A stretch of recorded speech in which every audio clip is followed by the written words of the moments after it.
पत्थर कैसे बना भगवान। एक बार एक मूर्तिकार अपनी छीनी और हथौड़े से एक पत्थर को भगवान की मूर्ति का आकार देने का प्रयास कर रहा था। जैसे ही वह छीनी पर अपना हथौड़ा चलाता, वह पत्थर चिल्लाने लगता और कहने लगता कि ये क्या कर रहे हो, मुझे इतना मार क्यों रहे हो, मुझे बहुत दुख हो रहा है, तकलीफ हो रही है, पीड़ा हो रही है, मुझे अपने हाल पर छोड़ दो और यहाँ से चले जाओ। मूर्तिकार ने उस पत्थर से कहा, मुझे बहुत अच्छे से पता है कि तुम्हें बहुत ज़्यादा दर्द हो रहा है, तकलीफ भी हो रही है और तुम बहुत ज़्यादा ही पीड़ा में हो, लेकिन यदि आज तुमने इस दर्द को नहीं सहा, इस तकलीफ को नहीं सहा, तो जीवन भर तुम इसी प्रकार से पड़े रहोगे। मुझे पता है कि तुम में आगे बढ़ने की अपार संभावना है। तुम एक बहुत अच्छे पत्थर हो, लेकिन यदि तुम इसी प्रकार से रहोगे तो कभी भी आगे नहीं बढ़ पाओगे। इतना कहकर मूर्तिकार औजार उठाए ही थे कि पत्थर फिर से चिल्लाने लगा, गिड़गिड़ाने लगा और विनती करने लगा कि मुझे अपने हाल पर छोड़ दो। मुझे पता है कि जीवन के लिए कौन सी चीज़ सही है और कौन सी चीज़ गलत है। मुझे बहुत ज़्यादा दर्द हो रहा है, अब मैं इस तकलीफ़ को बहुत ज़्यादा सह नहीं सकता। मैं जिस हाल में हूँ उस हाल में छोड़कर मुझे यहाँ से चले जाओ। उस मूर्तिकार फिर से उस पत्थर को समझाने की कोशिश की, ज़्यादा अधीर मत बनो और अपने सब्र को बनाए रखो। थोड़ी देर और इस दर्द को सहो, यदि इस दर्द को सह लिया तो मैं भगवान की मूर्ति के रूप में तुम्हारी स्थापना करवाऊंगा और फिर दूर दूर से तुम्हारी लोग पूजा करने आएंगे और पंडित और लोग तुम्हारी सेवा करेंगे। लेकिन पत्थर ने उस मूर्तिकार की एक भी बात नहीं मानी। वह चिल्लाता रहा और अपनी बात पर अड़ा रहा। मूर्तिकार ने उस पत्थर को समझाने की बहुत कोशिश की, लेकिन वो पत्थर नहीं माना।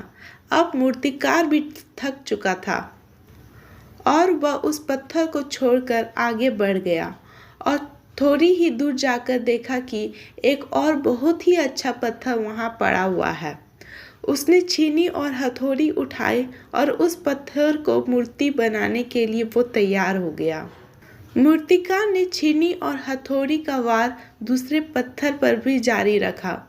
दूसरे पत्थर को भी दर्द हुआ, तकलीफ उसे भी हुई, लेकिन उस पत्थर ने बर्दाश्त कर लिया और वह देखते ही देखते थोड़ी समय के बाद उस पत्थर ने भगवान की मूर्ति का रूप धारण कर लिया। थोड़ी दिन बाद उस मूर्ति की एक मंदिर में स्थापना हो गई। धीरे धीरे करके लोग वहाँ पूजा पाठ करने आने लगे। लोगों की मन्नतें वहाँ से पूरी होने लगी और वो मंदिर बहुत ही ज़्यादा प्रसिद्ध हो गया।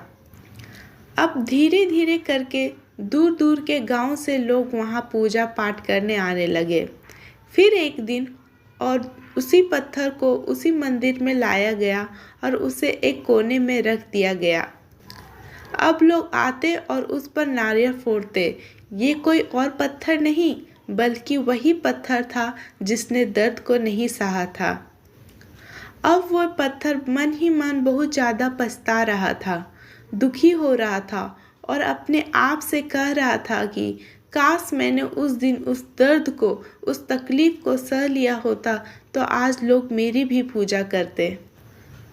इसलिए आप भी अपने जीवन में हमेशा याद रखिएगा कि जब भी आप अपने करियर में कुछ शुरुआत में किसी काम को कर रहे हो, पढ़ाई कर रहे हो या कोई भी काम कर रहे हो, उसमें आपको दर्द हो रहा है, तकलीफ़ हो रही है, ज़्यादा मेहनत करना पड़ रहा है, तो आप रुकिएगा मत, किसी और रास्ते की शुरुआत मत करिएगा, क्योंकि कोई और रास्ता आपको सफलता नहीं दे सकता है।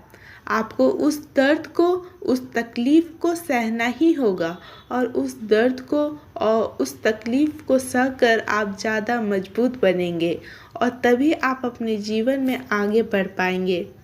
और जीवन में हमेशा याद रखिएगा कि आपको पहले पत्थर की तरह नहीं, बल्कि दूसरे पत्थर की तरह बनना है।